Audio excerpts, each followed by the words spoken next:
Hello, and welcome to another badass edition of the Drywall Podcast. I'm your host, Nick Harmon. Today on the podcast, we are super excited to have Ian Crosby of Masterpiece Finishers with us. Ian is a musician in a band, plays the mandolin and also the guitar. He is an expert drywall finisher up in West Virginia, and we found common ground on many different things. In Michigan, I ran when I was a teenager. My mom lived on a golf course, and I would go after doing my homework and run the perimeter of the golf course, which I think was about 3.5 miles. So I would do that every day.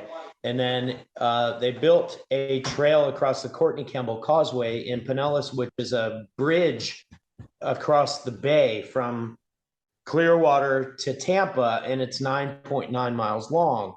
So I aspired to run the length of that, which I did several dozen times after attempting across about 6 months. It took me to run the whole distance. And so I did that a lot. And then in Michigan, I was waking up at 3:30 and 4 in the morning and running 7 miles. Crazy. Running straight to the gym, and then I'd climb 110 floors on the stair stepper, imagining that I was climbing the World Trade Towers, because in some fantasy, I believe that some drywaller was doing his last patch. Ian is a super awesome guy, and we're excited to have him on the podcast today.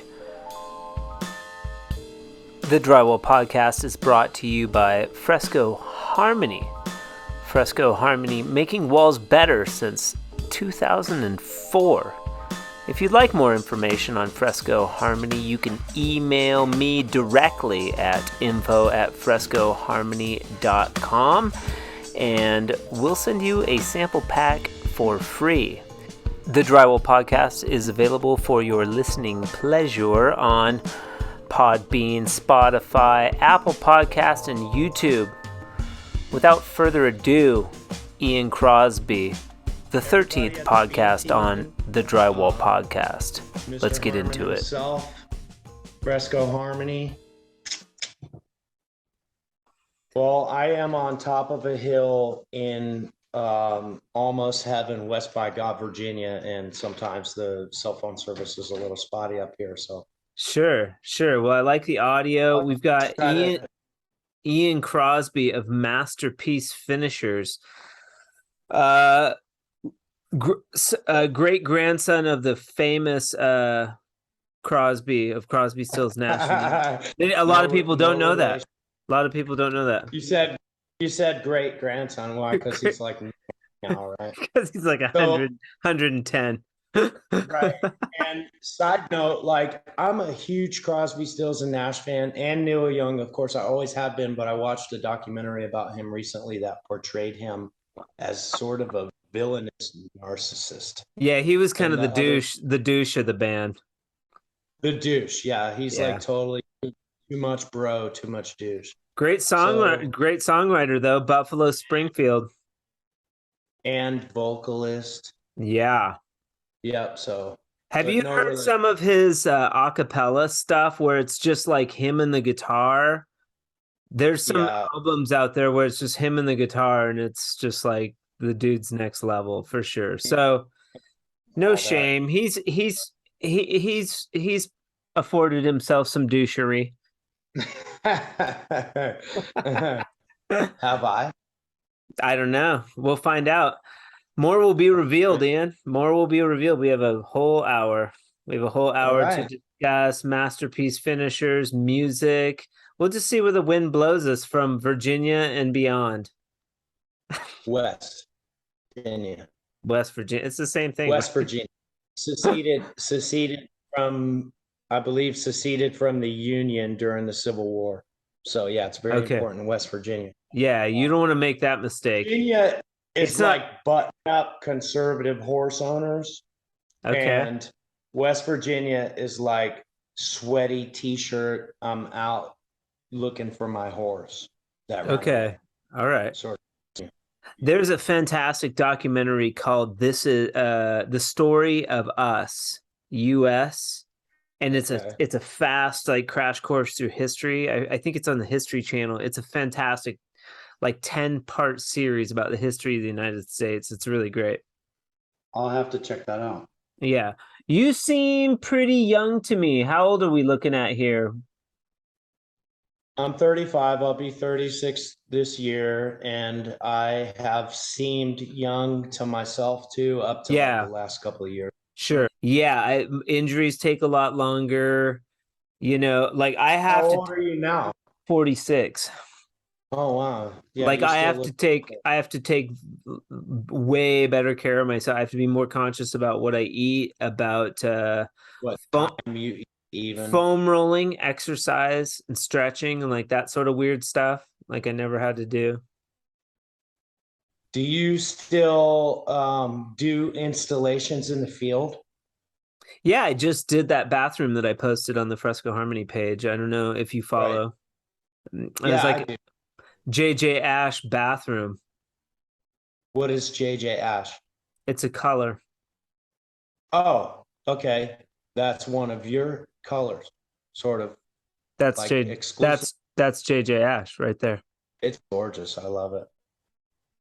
Oh I yeah. still haven't had the opportunity to, turn one of my customers onto that product, but I'm definitely It's a process. I was just texting with a guy. Let me see. One standby here. Brian Liddell was just sending me photos. Dude, check this out. This is his first run out of the gate. Is he a drywall finisher? Look at that, dude. Yeah, I can see it. It's gorgeous. Yeah, he's like, I'm like, damn, you're pretty good. And instead of saying like thanks, he said, what does he say? Yeah, I've done hand textures for 15 years. You know, he's like, yeah, Which, okay, fuck you. so He's like, of course I'm good. Like a true drywaller. He's like, fuck you, dude. no, that's cool. And I don't know Yeah. how forgiving the product is, but I've studied in and out of drywall mud and across the map. Like it's a different animal in Michigan than in Florida. In Florida, green lid mud, tape bed skim. It's smooth, it's creamy, it sticks. Up north, you Yeah. got to use green lid mud for tape, and then they'll choose something else to bed and finish with, most notably like +3. Yeah. But where I come, it's just straight green lid mud. So I've had exposure to all different types of mud in different places, and I've done EFS and I've done wet plaster. We had an opportunity to install some Tadilac, and I didn't actually get the opportunity to pursue Interest. through that. You know that I might be interviewing Buck Buchanan. He wrote a book called this dude's like old school. Cannon, Yeah. is he? Have you heard of this guy? No, I think the name sounds familiar, but I can't say that. So I would accuse him of being a musician or something. he knows all of the like drywall dudes. He's like an old salty guy that knows like a lot of people in the drywall community, but he wrote, so that's the history of EFIS. This book is all about like how EFIS came to be. It's very interesting. Love this conversation so far. It's super cool.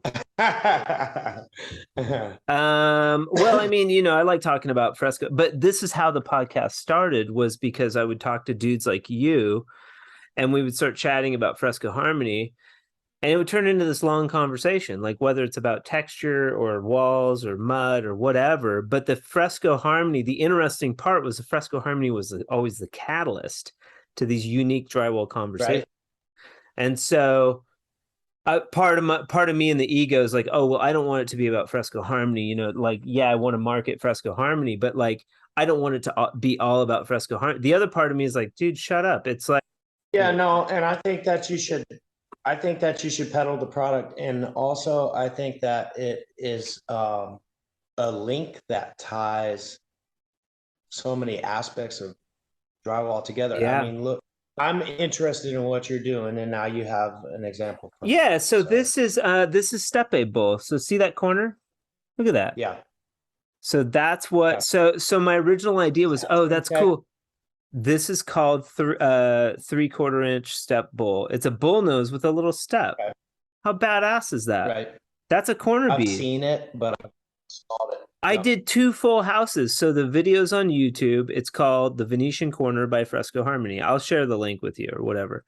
But it's me doing, like, I had to learn how you got to use a chop saw to cut this stuff. It's like you become the trim guy. It's really fun to work with. Really challenging though. So it was a hard sell for Trim-Tex. That's carpentry more than it is. It's kind of like, because you right? gotta put those in a corner. You gotta make sure those miters are like right on. But then they also have concave step. Look at that. Very and cool. Then what? Of course, the chamfered. You've probably seen that. You did this in Arizona or New Mexico, excuse me. Yeah, so I had the opportunity to do 2 full houses, like hang finish Tex and Fresco Harmony. So I had this concept, like, I was like, you could charge one low price for hang finish and Fresco Harmony instead of hang finish texture and paint. I said I charge a singular rate for those things together. So it's that's what I'm talking about. So instead of the prime and paint, you would insert Fresco Harmony into that equation. And then now instead of doing your texture coat, well, first of all, you only have to finish to a level 3 because you're doing a full 2 coats over the whole walls. You don't even have to glaze your angles. Just tape them because you're doing 2 full coats. The Drywall Podcast is brought to you today by Fresco Harmony, making walls better since 2004.